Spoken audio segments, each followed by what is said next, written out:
Agora, ao mesmo tempo, Edu, 90% da população brasileira apoia a redução da maioridade penal. 82% contra o aborto. É uma sociedade conservadora. O que o Flávio só vai começar a mostrar para nós agora nas suas viagens, ainda como pré-candidato, é que isso se confirma. Eu repito a minha questão, Edu. Os institutos de pesquisa terão problemas.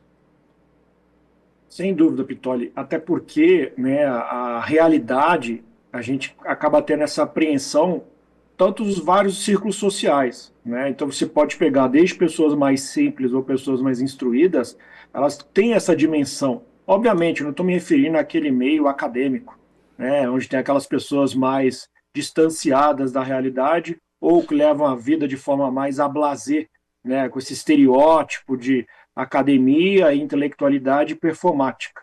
Nós estamos falando daquelas pessoas que têm contato com a realidade. E o contato com a realidade, ele se fundamenta exatamente nisso. Às vezes a pessoa, né, no Brasil, não tem nem dimensão do que é propriamente o espectro da direita, ou o que seria o conservadorismo, ou as fontes literárias que fundamentam o conservadorismo, né, ou as diretrizes do conservadorismo. Mas ela tem essa convicção com contato direto, a forma empírica do mundo, do que ela acha certo e errado. E é aí que começa a reação antimarxista e a reação antipetista até no aspecto cultural. E tudo isso ocorreu porque alguém impôs, alguém pagou algoritmo, ou alguém fez propaganda. Não, porque as pessoas estão vendo que estão forçando uma situação diferente do que elas estão percebendo, ao mesmo tempo que entra em conflito com o que elas acham certo e errado. Obviamente, no caso, que elas acham certo. Então, é natural que as pessoas comecem a se falar, mas você viu aquela palhaçada daquela peça do macaquinho? Eu vi, que absurdo aquilo. Pois é, foi pago com dinheiro público. Mas até onde a gente vai chegar? Caramba, você viu o rapaz que foi morto por causa de um celular? Ou aquele rapaz que foi morto na frente da filha e a filha ficou gritando pelo pai? Ou aquela ocasião em que uma pessoa saiu para fazer um exercício físico cedo antes de trabalhar e ela foi assassinada por causa de um celular e nem levaram o celular? Ou porque foi assassinado porque o celular era de um modelo inferior e o bandido não gostou? As pessoas se falam, né? Chega a ser estúpido dizer isso, mas as pessoas se falam e começam a convergir exatamente como a maioria está pensando e assim começa o movimento orgânico, começa essas manifestações genuínas. Por quê? Por conta disso, porque ele está respaldado na realidade, no empirismo, né, na forma verdadeira que as pessoas sentem as coisas. Não é uma questão performática, fraudada da realidade, ou uma impressão, ou algo maquiado. Né? Sempre você vê que a esquerda ela trabalha com essa forma. Algo tem que ter um entendimento diverso, alternativo, ou algo tem que ser melhor debatido para apresentar uma meia-verdade com uma conclusão errônea. É sempre essa forma de maquiar, fraudar e distorcer a realidade, porque, pela verdade, a esquerda é facilmente refutada. Esta é a verdade, esta é a realidade. E um desses núcleos que protege dessas influências, ou que é uma barreira, um protetor deste tipo de narrativa, de tentar impor este tipo de diretriz, é exatamente a família.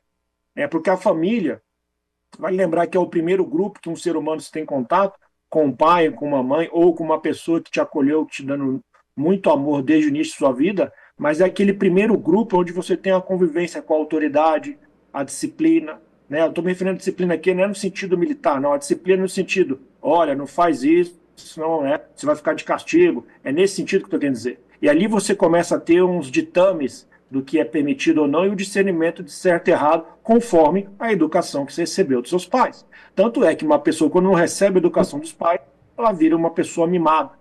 Perceba em que ponto a esquerda mora e é que é semelhante ao inimigo espiritual. Né? Parece que é justamente para roubar um filho dessa família, porque a influência, até por princípio de sobrevivência, a família sempre quer o melhor, né, para sua prole. Qualquer espécie quer o melhor para sua prole, especialmente o ser humano. Então ele quer ter um melhor discernimento que supere o pai e a mãe em questão de educação, em questão de conduta social, em questão de comportamento. Porém, isso vai contra os planos da esquerda. E é por causa disso que todo mundo está enxergando isso, cada um com a sua forma, não precisa ser o mais instruído, que começa a tomar força, e aí nós já estamos falando de um movimento já que vai para uma década, tem-se a força orgânica, natural, genuína, verdadeira, de um movimento onde as famílias no Brasil convergem para defender e se proteger dessa influência de uma minoria barulhenta ou daqueles acadêmicos ou aqueles ricos que estão com tédio da vida ou que acham um fetiche, um charme falar dessa forma de altruísmo performático, sendo que acabam destruindo toda a sociedade e que, na verdade, no final das contas, está composto de ressentimento, inveja e até, por que não, né, vinculado a problemas com as suas próprias famílias. É isso que todo brasileiro enxerga, independente da classe social e de instrução, o que representa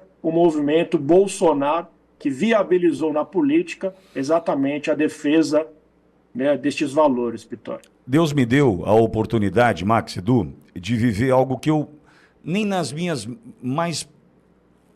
na minha oração mais fervorosa imaginei viver.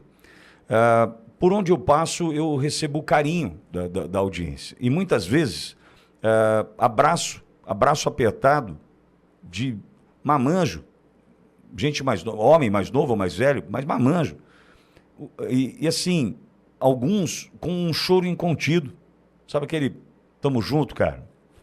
Meu Deus do céu, isso aí primeiro, isso fortalece, aumenta a responsabilidade, é claro, né? Mas mostra a angústia, muitas vezes, a dor que a gente está vivendo, né? Essa vontade de buscar o caminho da liberdade e tal, enfim, mas ao mesmo tempo também o reconhecimento de que existe um projeto muito maior, chamado bolsonarismo hoje, que nos leva a crer e ter a esperança de que a gente pode.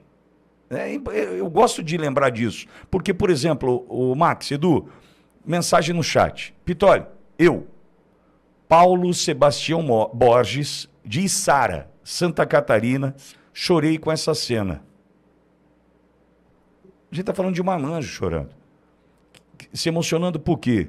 Porque ele sabe da luta para criar, para cuidar da família, para cuidar dos filhos, para cuidar da esposa, né, para os boletos estarem sendo honrados. Ele sabe da luta. Ele sabe o que esse governo que está aí hoje defende. E ele sabe que o caminho não é legal. Por exemplo, Edu, você falou de celular, não falou? E citou alguns exemplos trágicos nessa relação com um aparelho de telefone celular que serviu para tirar a vida de muitos. Citei a vida daquele garoto no ponto de ônibus em São Paulo, voltando para casa de fone de ouvido, o assaltante parou para levar o celular dele, ele foi tirar o fone e o assaltante achou que ele estava reagindo e matou o garoto. Tantos outros casos, alguns mencionados por ti. A questão do celular é tratada assim pelo Lula. Eu vou contar uma coisa aqui. Eu não deveria contar, mas eu vou contar. Faz 10 dias que o ministro da Justiça me apresenta um estudo para colocar em prática uma coisa chamada telefone seguro. Nós temos um cadastro, o endereço e o chassi do celular de 2,5 milhões de celulares roubados. Nós não sabemos quem roubou, mas sabemos que os telefones foram roubados porque nós temos um número de telefone. E eu ia passar uma mensagem. Eu ia apertar um botãozinho e passar uma mensagem dizendo que todos 2,5 milhões de pessoas que estão com o celular roubado têm que devolver.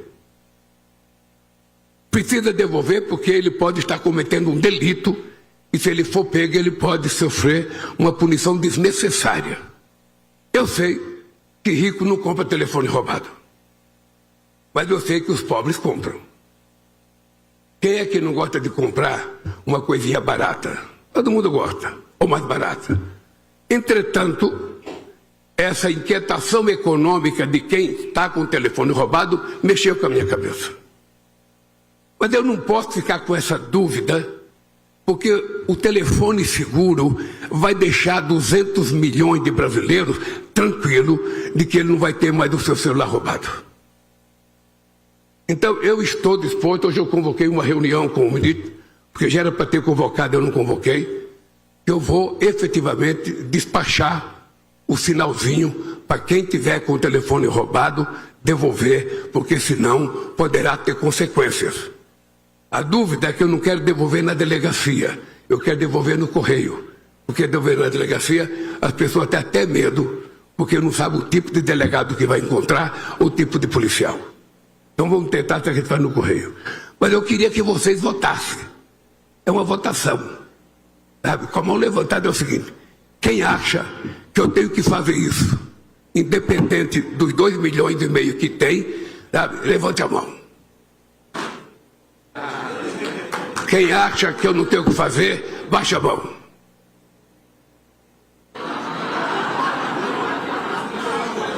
O cara vai ser só você, cara, só você, porra. E então é o seguinte, por maioria absoluta, nós vamos divulgar a notícia que nós temos para o povo brasileiro.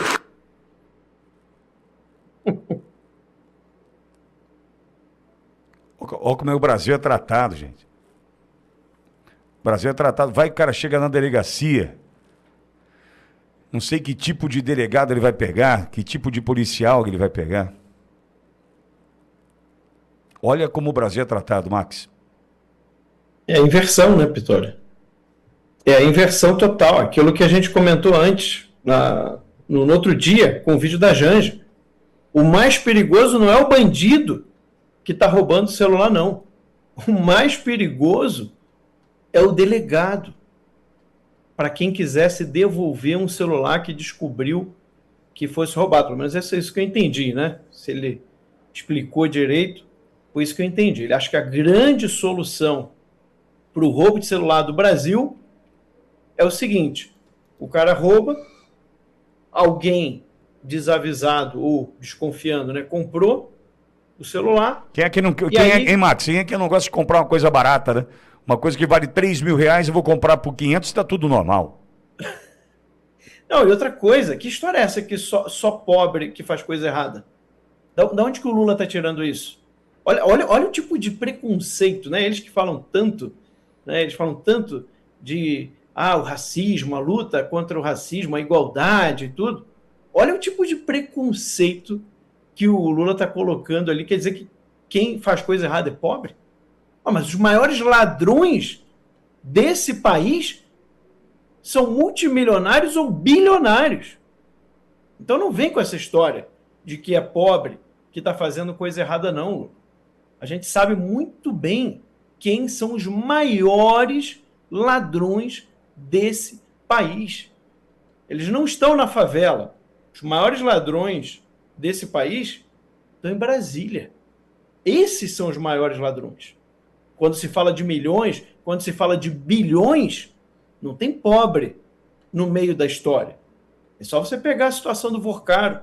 Quem são os pobres que estavam ali roubando o Banco Master, fazendo fraudes bilionárias? Quem são os pobres que estavam no escândalo do INSS roubando idosos, roubando aposentados, roubando pessoas com deficiência que tinham a sua pensão? Não foram os pobres que estavam ali roubando as pessoas pelo INSS. Então não vem com essa história. Os maiores ladrões estão em Brasília. Os maiores ladrões recebem os maiores salários que existem no Brasil. Então não venha dizer com essa história de que pobre é que faz coisa errada, né? Pobre é que está ali fazendo algo errado. A gente sabe que não é assim. E é óbvio que essa fala do Lula e essa medida, que eu nem sei se ele vai chegar a colocar, é puramente eleitoreiro. Aquilo ali, gente, faz parte da propaganda eleitoral. É exatamente para tentar descolar o Lula. É uma tentativa falha, muito falha, de tentar descolar o Lula daquela fala dele de que o ladrão de celular só queria uma cervejinha, de que ele protege bandido. Então ele está nessa tentativa agora de tentar descolar desse rótulo, e aí ele faz falas como essa, que obviamente não vão servir para nada. Todo mundo sabe que isso daí não adianta. Isso não resolve o problema. Mas reforço, para o Lula, o problema não é o bandido que roubou o celular, é o delegado, né, que está na delegacia, que poderia receber o celular de alguém que descobriu que o celular era roubado e quisesse devolver. É assim que a esquerda age, gente. Sabe, tem hora que eu até me sinto repetitivo, mas é importante que vocês entendam para vocês poderem, pelo menos, questionem as pessoas. Olha o bando de imbecis, desculpa usar essa palavra, levantando a mão para uma ideia ridícula, que eu tenho certeza que a maioria que estava ali sabe que aquela ideia que o Lula estava falando não resolve nada. Max, e a metodologia do voto, né, Max? Quem for ergue a mão, quem for baixa. Ele não consegue concatenar, ele não consegue elaborar, tipo assim, ó, quem é a favor, levanta a mão. Ele não conseguiu fazer o voto. Meu Deus. Não conseguiu. Não conseguiu. Mas é o nível cognitivo, a gente já conhece bem, né, Pitoli? A gente já conhece bem o nível cognitivo dessa gente. Mas é importante que as pessoas entendam isso. Eles não conseguem falar contra o crime organizado. Toda vez que eles tentam falar contra o crime organizado, você vê o que sai.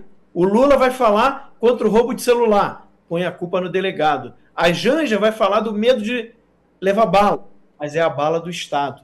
Eles não conseguem ir contra o crime organizado. É impressionante esse tipo de pedágio que eles têm que pagar, mesmo no momento eleitoral, que seria um momento em que talvez até a militância os perdoaria se eles, né, falassem contra o crime organizado, mas nem assim eles conseguem. Então fica muito claro ao brasileiro de quem está do lado do crime e quem está contra o crime no Brasil. Vitória.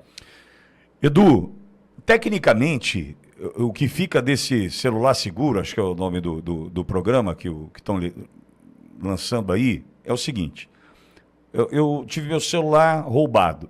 Esse celular, quando ele é passado para frente, ele será identificado. Então, quem roubou vai vender, ou seja, é um receptador, né, Edu? Posso classificar assim, né? Ele é um receptador porque comprou um produto roubado, um produto origem furto, enfim, não tem nota fiscal, aquela coisa, o preço mais barato, como o Lula colocou e tal. Essa pessoa que adquiriu o telefone roubado, né, vai ser acionado por um dispositivo do governo que vai falar, ó, o telefone não é seu, a gente já identificou através do e-mail, que ele chama de chassi do celular, leve no Correios, porque vai que na delegacia tem um delegado que quer te prender, tá? Então leve nos Correios. Tecnicamente é isso. O que eu estou entendendo é o seguinte, é uma decisão ou um programa que pode trazer uma certa segurança do ponto de vista de não vamos mais, veja, não vai ter mais celular roubado, mas isso é mentira. Tem um quê que a gente precisa lembrar que é o PT. É o PT que está aí. Não é? Essa decisão está sendo tomada pelo Anderson Torres, pelo presidente Bolsonaro. Essa decisão está sendo tomada pelo Wellington Lima, que é o cara que não respondeu sobre o Ramagem na comissão outro dia, que é o ministro da Justiça e Segurança Pública. Não dá para confiar num cara desse. Por que eu estou tratando disso, Edu? Os caras eles estão indo lá na consequência, porque assim, ó, eu roubei, vendi para fazer uma graninha, pagar o crime, pagar o que eu devo na cadeia, pagar o que eu devo não sei aonde e tal, e vendi. Foi esse cara que comprou que vai ser atingido pela decisão. Ok. Mas e na causa? E na causa? Eu não ouvi falar da causa até agora, porque na causa está quem o Lula defende. Essa é a questão, Edu. Pitoli, você vê que né? É uma situação até patética, porque você está fazendo uma notificação. Primeiro que você colocou todo mundo no mesmo pacote, né? Então ele agiu de uma forma preconceituosa, tratando como se todo pobre fosse receptador. Essa é a verdade. Então todo pobre compra produto roubado. A gente sabe muito bem que a postura de incômodo com dívidas, que a gente até noticiou ontem, foi na nossa pauta ontem, das famílias endividadas, quem tem mais angústia de estar devendo são exatamente a classe mais baixa. Eles gostam de pagar, de honrar suas contas. Né? Um nome honrado tem muito valor para as classes mais baixas. Diferentemente, a gente sabe muito bem, inclusive os maiores calotes que eu já recebi de honorários foram exatamente de quem tinha carro bom, morava num apartamento bom, né? Tinha toda aquela performance social de status social. E os clientes mais simples sempre honraram com o que pagaram, sempre honraram com o que se comprometeram. Então, já é uma forma preconceituosa, a gente sabe. Não, porque, né, a abordagem exatamente dessa estrutura, né, que o pobre, então, ele é pobre, então ele tem que cometer crime para suprir as suas necessidades materiais. Eles nunca pensam na possibilidade de um indivíduo com virtudes de emancipação individual ou de transcendência social. Vamos supor que o avô da pessoa e os pais já eram pobres, essa pessoa se dedicar para ter a ascensão social. Eles não consideram isso. Está muito claro na concepção dele. E aí ele trata dessa forma a receptação. Né? Ah, não, uma notificação para você devolver nos Correios, porque pode ser que o delegado lhe prenda. Né? Óbvio que o crime de receptação, artigo 180 do Código Penal, ele já é tipificado, ele é previsto. Agora, mas e se for um terceiro de boa-fé, Edu? Uma pessoa que compra um bem pelo valor de 10% de mercado, você tem que achar no mínimo estranho. E ainda assim, quando ele é fruto de furto ou roubo, que o Pitoli mencionou bem o e-mail, ele já tem esse bloqueio que você consegue fazer ao denunciar na delegacia eletrônica. Aqui em São Paulo, por exemplo, nós temos a delegacia eletrônica da Polícia Civil. Qualquer pessoa consegue fazer o boletim de ocorrência que será lavrado e lhe será enviado em PDF no seu e-mail. Então, já está resguardado a sua possibilidade se você foi vítima de um furto. Já vi gente também falar, não, mas isso aí é só para a estatística da segurança pública. Não, tem a sua eficácia exatamente com essa finalidade do bloqueio de e-mail. Se uma pessoa vai te vender um celular bloqueado, não é possível. Né? Não é possível que você fale de um terceiro de boa-fé. É que nem você querer comprar um carro com um chassi raspado ou um chassi cortado. Não tem como você, né, acabar concluindo que isso é fruto de origem ilícita. Não existe essa possibilidade. Mas o atual presidente da República, ele quer proteger o receptador, falando que todo pobre é receptador, por isso ele cria a medida. Para mim está muito clara essa estrutura. Né? A medida é para proteger o pobre de sua ânsia de obter objetos baratos, frutos de furto ou roubo. É isso que está muito claro aí no cenário que ele pintou. Né? E aí essa pessoa faria a devolução pelos Correios. Pitoli, é uma medida para tentar driblar, né, o bloqueio de e-mail pelo aquele que praticou o crime de receptação. Eu não vejo outra forma, além do que o Max já expôs bem. Né? Ele não fala de quem é o ladrão, né, ou o bandido que furtou ou roubou. Não, ele fala do receptador. Uma completa palhaçada tudo isso, Pitoli.